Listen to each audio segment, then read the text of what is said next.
দৈনন্দিন ব্যবহারযোগ্য ছোট ছোট কিছু ইংলিশ বাক্য ব্যবহারের মাধ্যমে আপনিও কিন্তু ঘরে বসে ইংলিশে কথা বলা শিখতে পারেন। আর আজকে আমার এই ক্লাসে আপনাদের জন্য থাকছে এমন ছোট ছোট কিছু ইংলিশ বাক্য। চলুন শুরু করা যাক।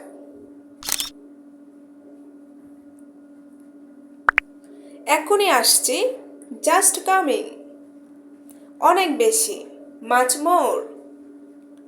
উদাহরণস্বরূপ, ফর এক্সাম্পল, সেখানে যাও, গো দেয়ার।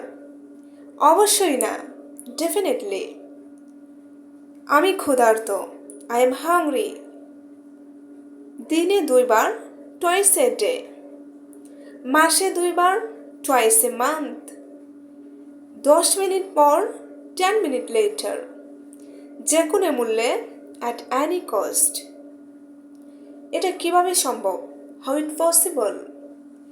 এখানে থাকো, স্টে হিয়ার। একটু আস্তে, স্লো ডাউন। আপনি কোথায় কাজ করেন? Where do you work?